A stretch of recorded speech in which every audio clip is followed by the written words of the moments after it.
Hey guys, we're going to do our best to start this again.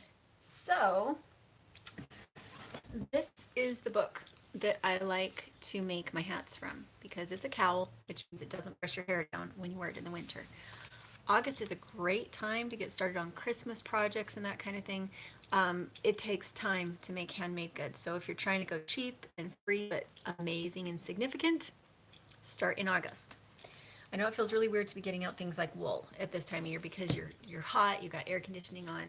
But if you want it to be ready, this is when you start, especially if you have a lot of grandkids and a lot of sisters and stuff.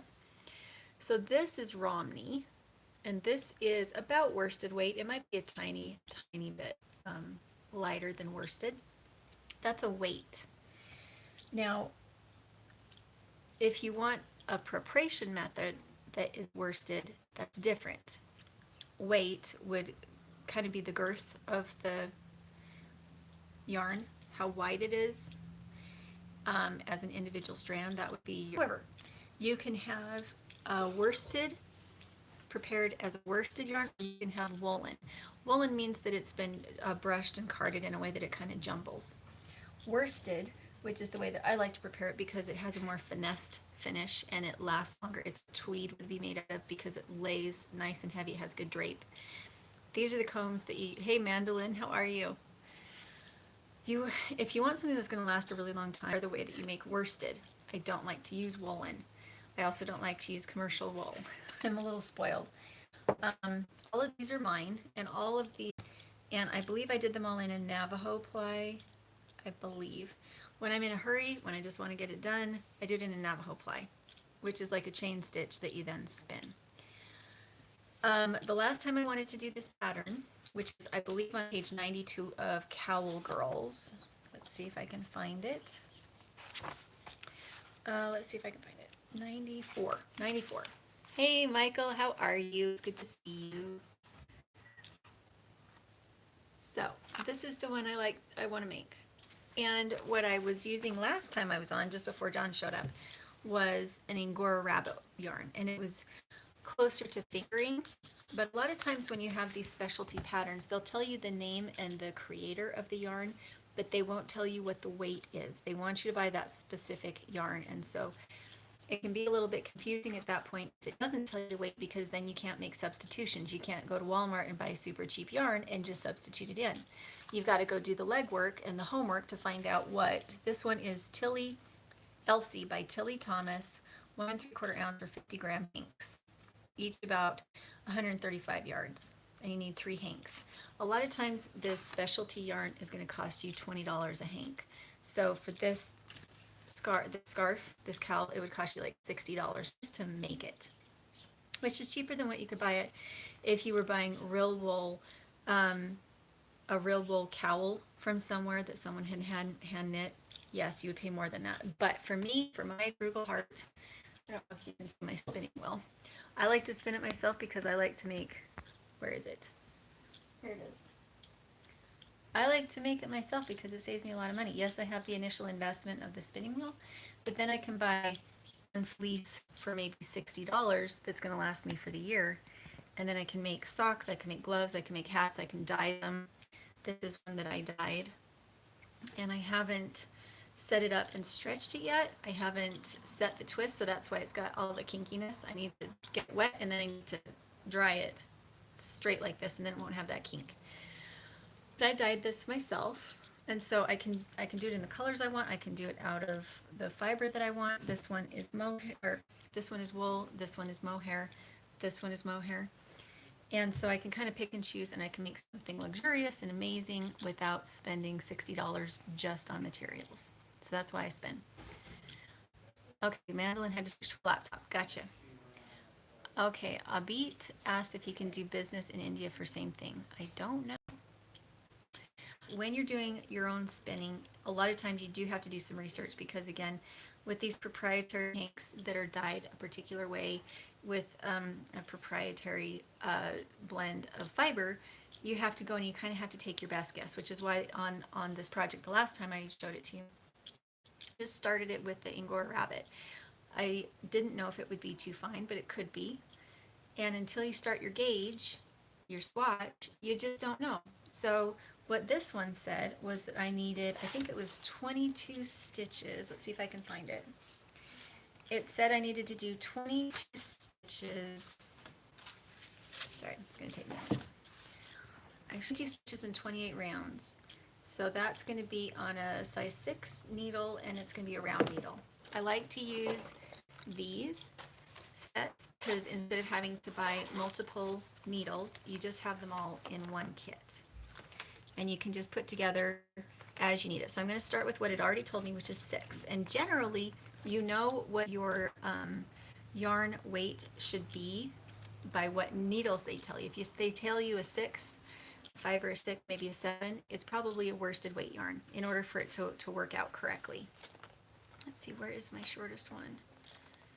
There we are. Okay.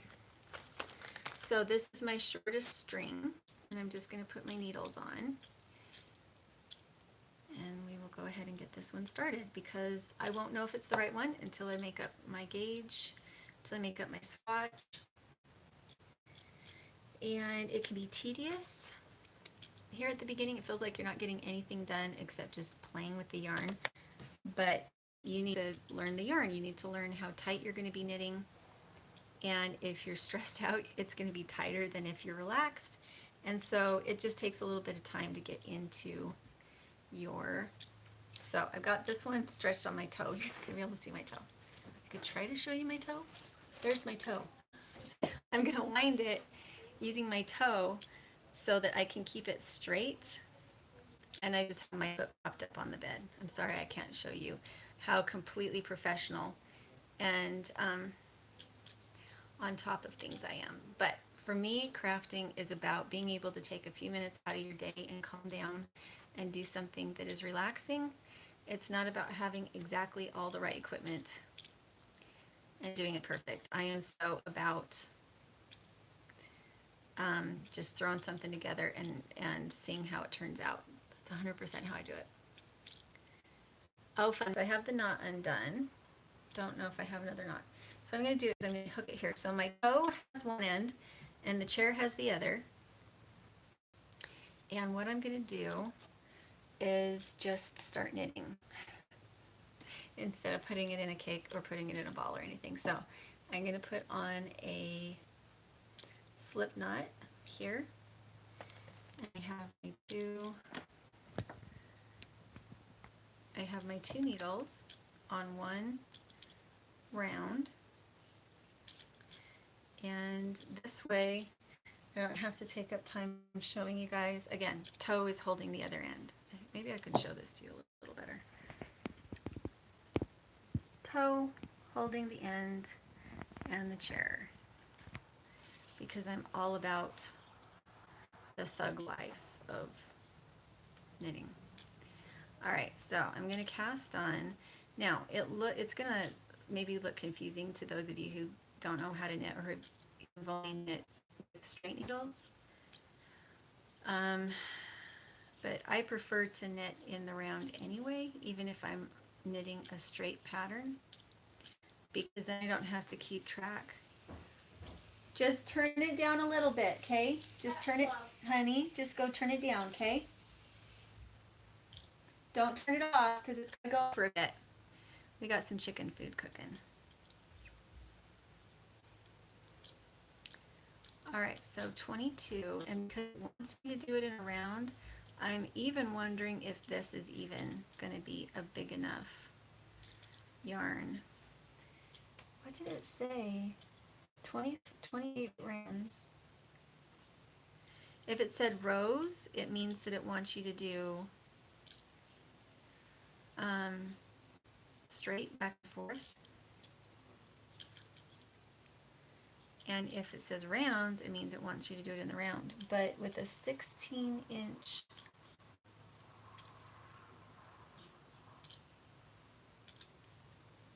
well, it didn't say, I don't know. It also wants me to do the pattern. I don't think I can do it on this set of needles. I'm going to have to take it down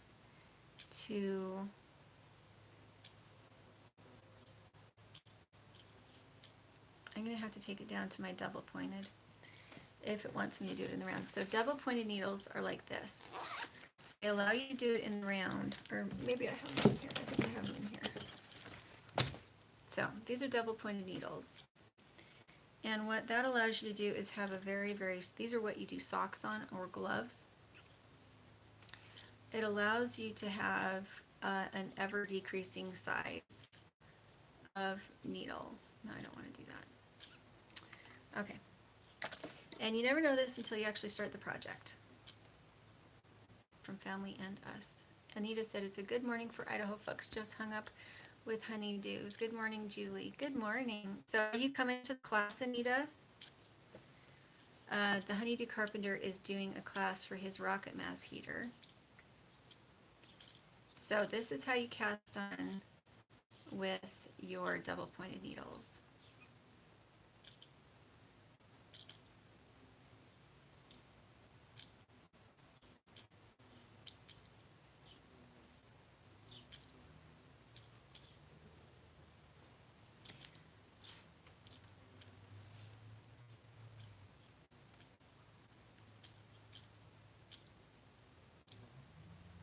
And you said not this time, unless it's online. Too much traveled to Missouri and Wisconsin.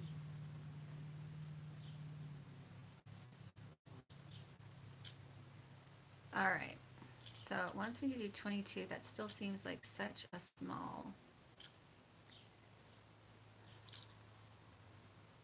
Then you can lay it flat and measure over a larger area, and it gives you a better idea of your stitches per inch if you have a larger space, but then it's a waste of time later because you have to, it's called frogging. You have to tear it out. You have to tear it out when you're done and start over once you have the swatch. It can't actually be used in your pattern.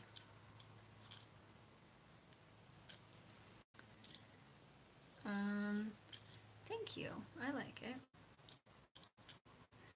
Next time I need to remember to turn the camera this way so that it's lengthwise so you can see my head and the knitting at the same time. All right, so at this point I have 2, 4, 6, 8, 10, 12, 14, 16, 18, 20, 22, which is how many I was supposed to have. 22 stitches and 28 rounds. And it wants me to do it over the pattern. So I'm going to check one more time. It's always better to check again. 2, 4, 6, 8, 10, 12, 14, 16, 18, 20, 22. Okay. So now what we need to do is we need to find the pattern.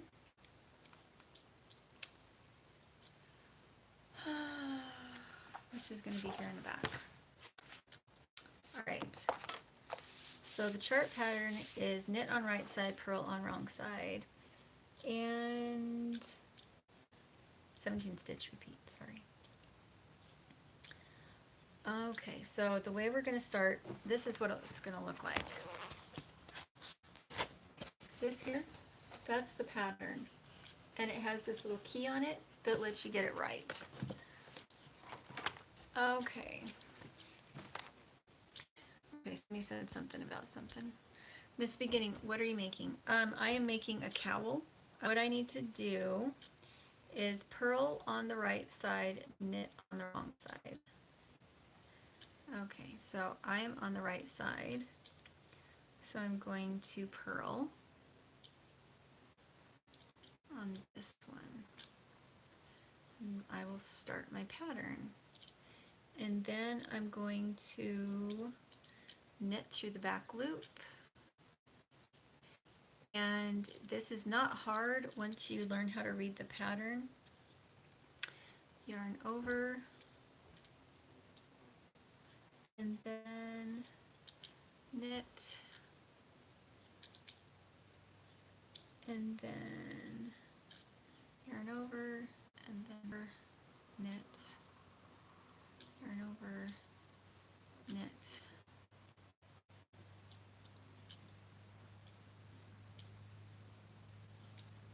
Yarn over, knit. All right, hey Okie girl, what is the pattern name? The pattern name is the Silver Streak, and it is on Cowgirls. by Kathy Karen. And I need to go back now and count that because now I don't remember what my yarn over versus 4 yarn overs. So I need 1, 2, 3, 4, 5, 6. I need 6 yarn overs. Okay, so I'm yarn over again, yarn over again, and then, oh, now I see. Okay, so already on this pattern I've made a mistake. I didn't read the part where it said /4, which means it wants me to knit 4 together. So I gotta pull all this out. This is what frogging is. Well, actually frogging is more like just ripping it out, but I'm going to very carefully pull it out so that I don't have to take any of these stitches out. Yeah, I love cowls. I think they're elegant. I think they're warm. I think they're really worth making. If you're somebody who is somewhere that gets cold in the winter, but you are a professional that likes to have hair that's kind of put together. All right. There we go. All right, so there's my first 2 stitches. And so now I need to do knit 4 together, which is going to look very interesting. Hey, Alexander, how are you? Okay, so I'm going to knit 4 together, which literally I'm taking 4 stitches and I'm going to knit them together, which is a little bit tricky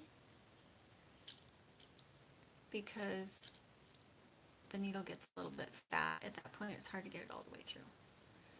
Knit 4 together. Let's see if it'll even let me do it. Okay, we got it. 4. We knit 4 together. So the purpose for that is that's going to bunch it up all together like tight. And now when I do the yarn overs, it will actually add those stitches back in so that we'll have the same number of stitches at the end as we did at the beginning. So now's the part where I do, so I'm going to do a yarn over and then I'm going to knit 1 yarn over, 2 yarn over, 3 yarn over, 4 yarn over, 5 yarn over. Let's see. 1, 2, 3, 4, 5, 6. Dang it, and I've already lost my count. I think it was 1 more knit and then a yarn over. Okay. And then I'm going to knit another, but that can't be right because then I'd have a yarn over at the back. Anyway. All right, we're going to keep going.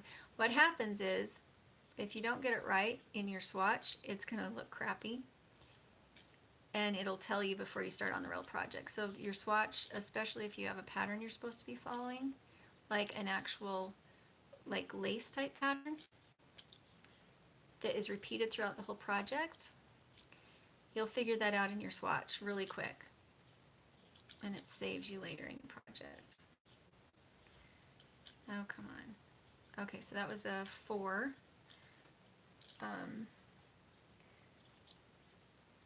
Okay, knit 4 together, and then my last one is going to be knit 1 through the back loop, and then what is that one? That one is purl on right side, so it's going to be a purl. So far I'm already off. So I've got 4 stitches left right there. See that? I've got 4 stitches left. And this is a 17 stitch repeat, which means that probably the best thing for me to do is just keep purling at this point, since that's a purl on that side, because since I have 22 stitches on here. So I've just got to remember that I had an extra 4 stitches while I'm still doing my pattern. So I'm going to unhook off my toe, give myself a little bit more yarn. I don't know if this is interesting to you guys or not, but hopefully it is. And I'm not, dang it, I was supposed to join and do it in the round. Berg. I hate starting new patterns. All right, so this is now the wrong side, and on the wrong side we want it to be a knit. So 1, 2, 3, 4, and then there was the last one, which was a 5, and then we're going to knit through the back loop. Yeah, this can't be, you know why this can't be right? It's because, well, does she want me to, okay, this is the point where you stop. Thank heaven for swatches. I'm going to go back and I'm going to see if I'm supposed to be knitting it in the round for double short, or if I'm supposed to be knitting it flat, because if I'm knitting it flat, I'm going to have a wrong side and a right side. But if you're knitting in the round, like this, you're always knitting around. You're only ever knitting on the right side. There's never a wrong side because you don't flip it to knit. You just continue to knit in the round. And so if the pattern is meant to be knit flat, then I will have a right side and a wrong side, and I'll work both those sides. If it's meant to be knit in the round, then I just keep going around and around and around. There's only a wrong side, so I'll pick up in the same place, and I don't need to pay attention to the right side or wrong side thing. But since that pattern was just telling me that there is a right and a wrong side, it sounds like this is supposed to be knit in the flat. So let's read it and find out. Okay, so here it is. When working chart circularly, work rows 2 and 4 as follows. Right side, purl 1, knit 15, purl 1, repeat from star around. Okay, so if I want to do it on circular needles, this is the part that I need to take attention to. Hey Barbara, hey Anita. Oh, I thought you were already in, Anita. Okay, so what it's saying is you can work it either way. It just means that at the end, if you're knitting it flat, in the end you're going to have a seam somewhere as you stitch it together. And that's why it's always good to read and reread the pattern before you start if you're going to do something, especially if it has some kind of lace stitch or a repeated knit stitch instead of just being ribbed. Okay. Okay, create garter stitch tip, which is going to be the way that you cast on. And then you're going to do increases. So this one has a lot of increases and a lot of decreases. And it's deceptive because it's just one page, but there's a lot of information there that just repeats. Okay.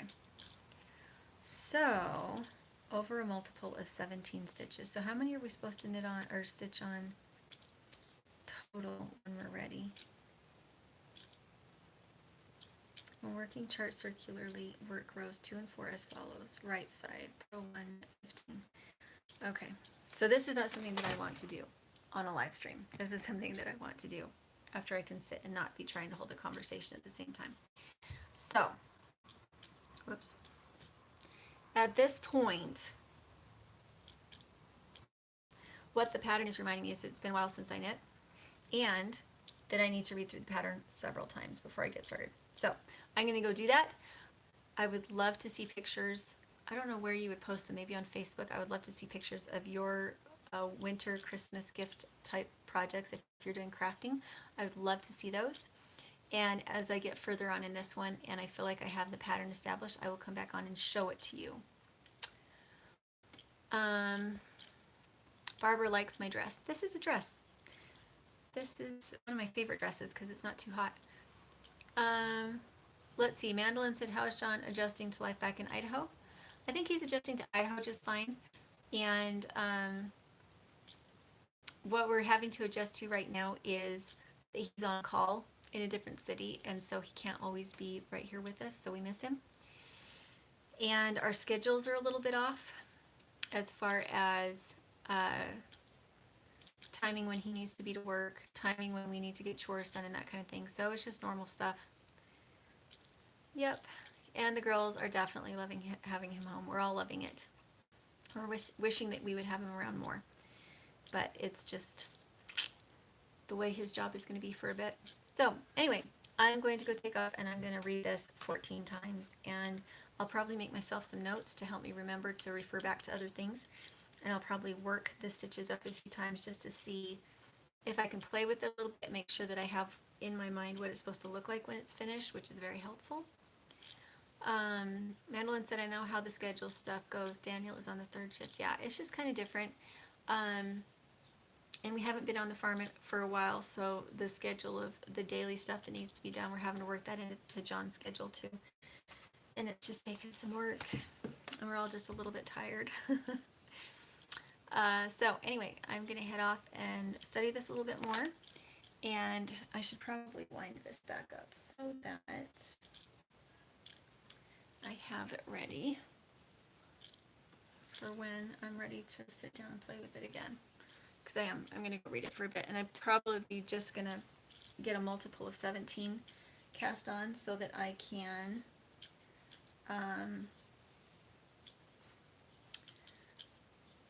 just do it in repeats, and I think I'm going to put it on as circular instead of flat so that I can see the pattern show up a little bit faster. So anyway, thanks for popping in. Make sure to go check out the Etsy store. It's Dirtpatcheaven on Etsy. I'll try to remember to put the link in. If you're interested in combs, what else do we have on there? We have the sun oven, that kind of thing. So hopefully you'll go check it out. I'll talk to you later.